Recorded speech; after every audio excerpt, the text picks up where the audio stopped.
existe una interconexión profunda entre los dos problemas más complejos que enfrenta América Latina, que son el extractivismo y lo que podríamos denominar la favelización, la explosión de zonas informales en todas las ciudades de América Latina, que arranca hace 100 años, pero se intensifica de una manera muy fuerte en los años 90. En los 70 también hubo, 60, 70 hubo una primera ola, pero la de los 90 fue ya una favelización continental.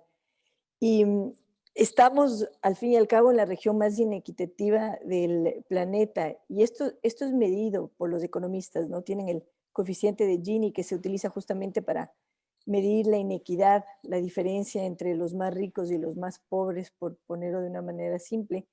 Hay varias estrategias que se utilizan para medir esto y sabemos que América Latina es la región más inequitativa del planeta, incluso más inequitativa que el África subsahariana. Entonces, esto yo creo que nos da mucho que pensar. ¿Por qué hemos llegado a ser número uno en inequidad?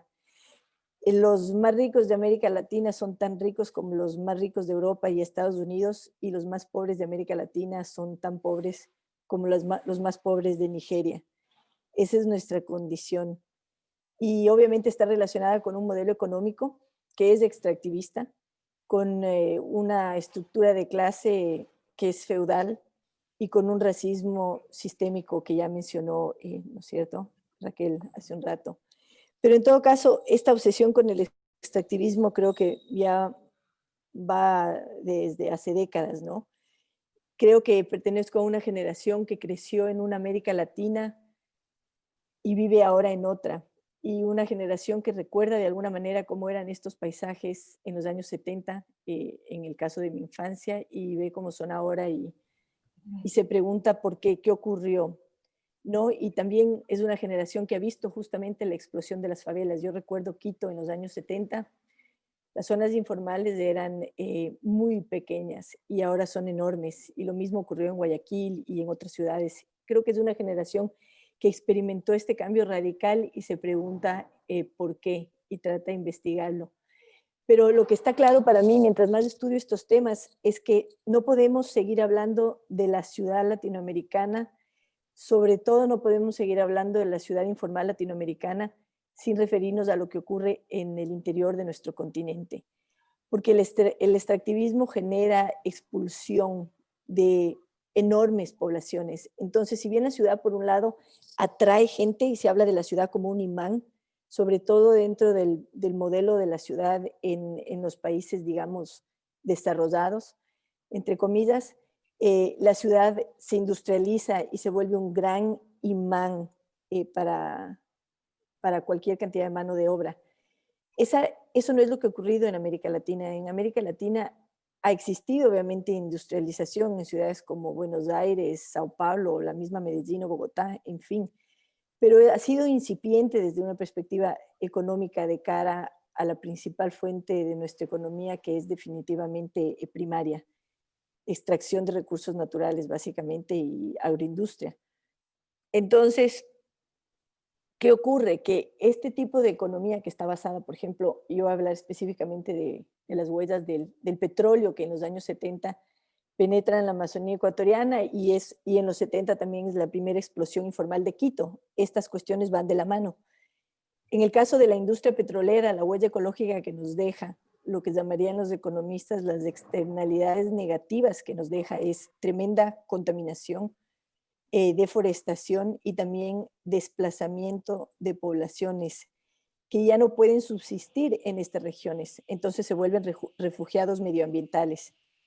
¿Y a dónde van? Van a las ciudades, ¿no? Se empiezan a formar ciudades, ya sea las ciudades de la periferia, como esta pequeña boomtown, digamos, ¿no? Esta ciudad producto colateral, pero planificado también, del petróleo en Ecuador, o se van para las ciudades intermedias o a las ciudades, las que se llaman ciudades primates, que en el caso de América Latina son las enormes capitales que tenemos, ¿verdad?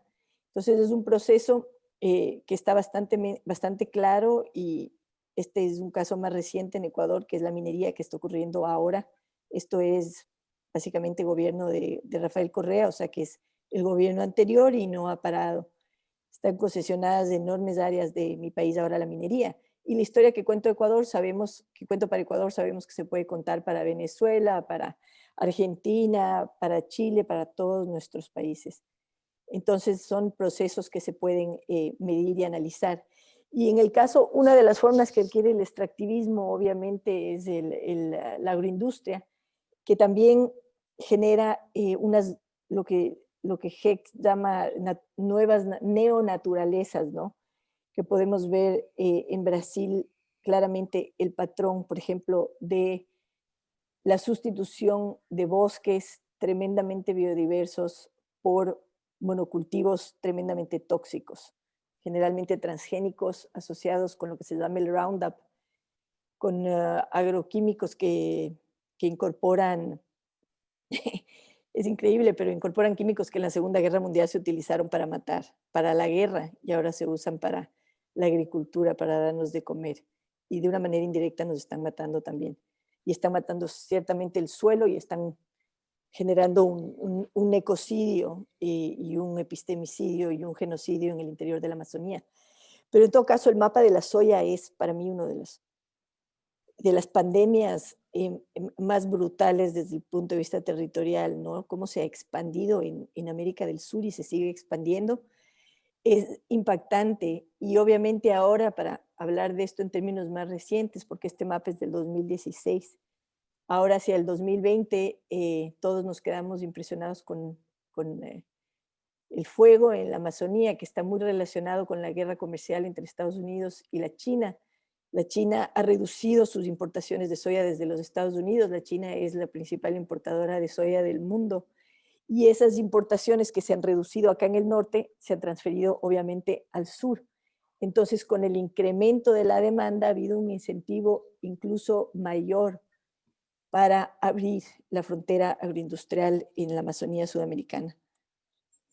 Y esta película que se llama, perdón, no puedo ver aquí, Amazonía, Sociedad Anónima brasileña, este documental que salió hace poco, me gustó porque de una manera muy pedagógica explica un fenómeno que es más difícil de entender, ¿no? Que es cómo se va dando este proceso de extracción de utilidades de la selva. Y lo primero es que tenemos invasiones, ¿no es cierto?, de tierras que son públicas o que son comunales, y después lo primero que se extrae es la madera, entonces se genera un superávit de la madera, luego se aprovecha con ganadería, mientras se le aprovecha la tierra con ganadería, se hace el esfuerzo para legitimar la invasión de la tierra, para privatizarla, para adquirir un título que permita venderla y luego se hace dinero justamente con la venta, con la especulación del suelo. Entonces este proceso es el que subyace a los enormes incentivos que hay para seguir deforestando el interior.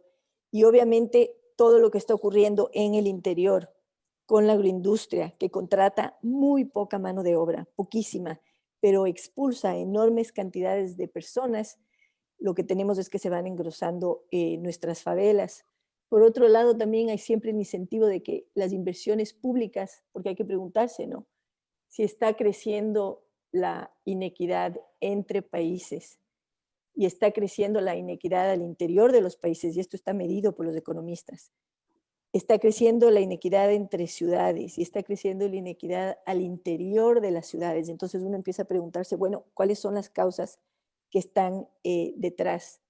Y lo que tenemos es un sistema que a partir, yo creo que de la caída del muro de Berlín, un sistema ¿cómo se le puede llamar? De alto capitalismo, que ya como se desprende del territorio por completo, ¿no?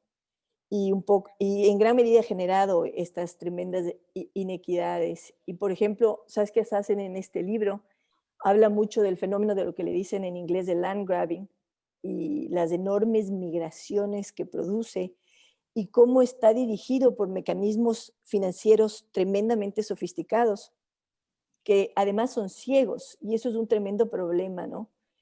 ¿Quién planifica nuestro territorio ahora? Quisiéramos pensar que son los urbanistas, los diseñadores urbanos, los paisajistas, pero no, los arquitectos primordialmente son los bancos los que nos están planificando. Y mucha de esta planificación es ciega, es decir, está basada en hojas de Excel y en utilidades y réditos, pero no están mirando ni tomando en cuenta los impactos en el territorio. Son hojas de Excel que consideran a la naturaleza como valor cero. El árbol vale $0 y yo eventualmente lo vendo, por tanto, todo lo que me tomo de la naturaleza vale cero, ¿no es cierto? Pero luego lo vendo en tanto. Entonces hay un subsidio de la naturaleza en la economía del capitalismo global y hay un subsidio también de la gente, porque básicamente se considera que el, el, el cheap labor, como dicen en inglés, ¿no? Mientras más barata la mano de obra, mayor el incentivo y mayor la ventaja comparativa para explotarla.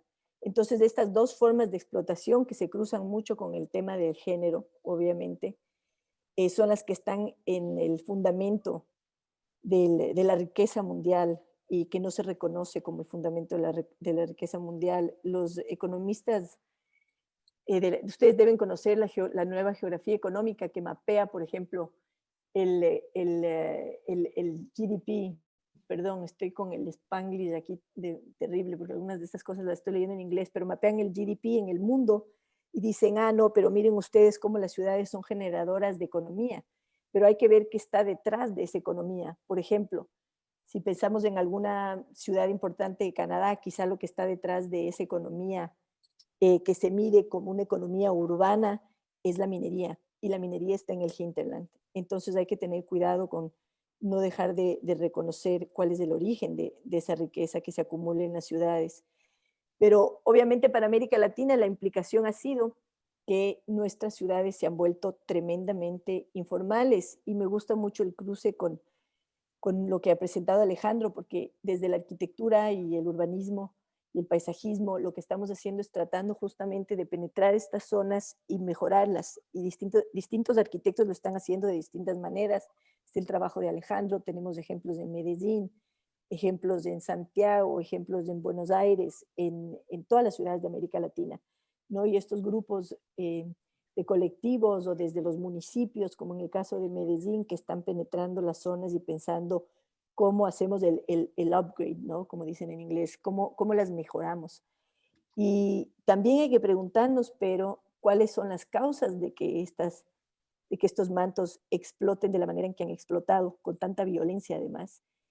Y qué podemos hacer para abordar las causas. Y eso significa que los arquitectos no podemos seguir pensando que la ciudad está desvinculada de las zonas agrícolas y de las zonas boscosas, que todo al fin y al cabo es parte de un sistema de interconexiones y que nuestro trabajo está aquí y en zonas, entre comillas, extraurbanas.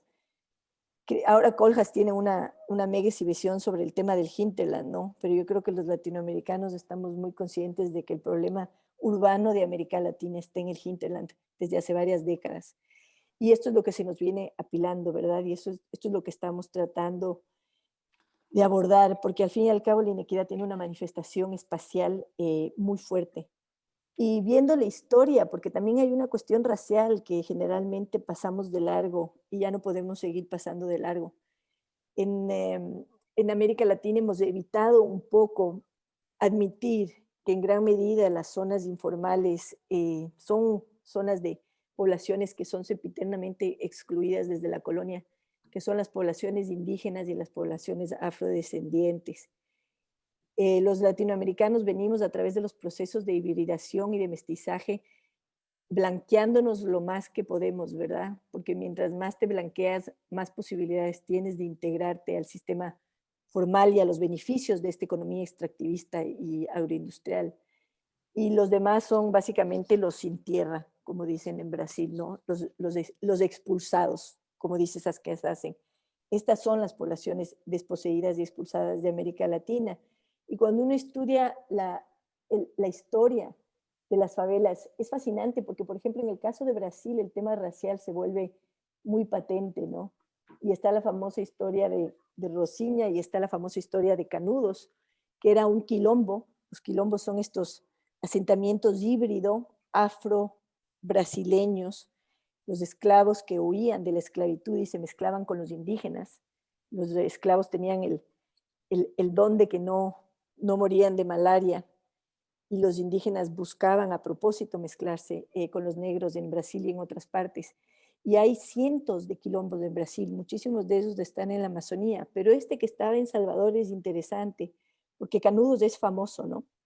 Canudos es básicamente el tema de dos grandes novelas latinoamericanas, la una la de Euclides da Cunha o Certóes y la otra de Mario Vargas Llosa, ¿no? La guerra del fin del mundo, que nos cuentan la historia de esta guerra brutal que justamente estaba destinada a extirpar de una vez por todas a este CRAL latinoamericano, a este asentamiento afroindígena.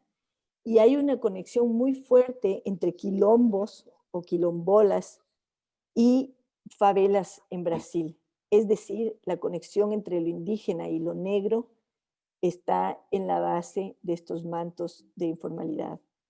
Entonces, siempre vale la pena mirar, ¿no? Esa historia y ver cómo se ha ido produciendo. Y bueno, aquí un poco una cita que pueden leer sobre Canudos, que es básicamente el origen de la palabra favela para comenzar y también el origen, porque fueron expulsados, perdieron la guerra y terminaron siendo la favela más antigua de Río de Janeiro, ¿no? Ahí está, el arrabal de Canudos, antes de la expulsión. Un libro que me parece muy potente y muy valiente, perdón, no sé por qué está tan inestable esto, no me está funcionando la flecha, pero Fabiola López Durán, una venezolana, publicó este libro que les recomiendo, Eugenesia en el jardín, y ella, por ejemplo, aborda de una manera muy desenfadada el tema del racismo y de cómo está embutido incluso en las aspiraciones de la modernidad en América Latina, pero no solo en América Latina, en Europa también, e incluso en el pensamiento de Le Corbusier. Y la eugenesia es de esta aspiración científica de eliminación de individuos, ¿no? Que la ciencia convencional consideraba, obviamente esto ahora sería completamente inaceptable, consideraba que portaban genes defectuosos o que no cumplían con estándares genéticos y biológicos fijados, básicamente genes indígenas y genes negros. Y esta palabra viene del griego, que bien, correcto, genia, origen, ¿no? Entonces, lo que había que hacer es blanquear las poblaciones sistemáticamente. Y la arquitectura y el diseño urbano y la planificación urbana jugaron un papel importante en estos procesos de blanqueamiento en América Latina. Ahora, ¿qué María, ocurre? disculpa, te interrumpo un minuto Ya para son los 10 finalizar. minutos. Sí, gracias. Ya, entonces ahora para no quedarnos solo en los problemas, hay que ir a las soluciones, ¿no? Y en la Amazonía, las soluciones son las comunas.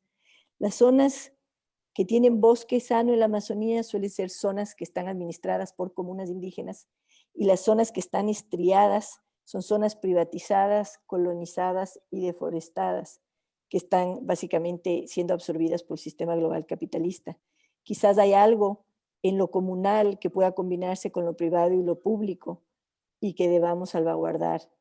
Y también creo que otra cuestión fundamental que ahora con la pandemia se ha vuelto bastante evidente es que América Latina tiene que abandonar los modelos de desarrollo basados en la exportación por modelos de desarrollo basados en la reconexión entre ciudad y su hinterland, ¿no? Aquí para darles rápidamente un ejemplo, en Ecuador me gusta mirar 3 ciudades: Guayaquil, que tiene un hinterland dedicado a la exportación, sufrió mucho en la pandemia porque no podía alimentarse, y es una ciudad que es 70% informal y con una inequidad la más brutal de Ecuador y una de las peores de América Latina. En el extremo opuesto, me salto Quito, está Cuenca, que es una ciudad que hace todo lo contrario, casi no tiene informalización, sus hinterlands no están dedicados a la exportación y más bien la ciudad los cuida.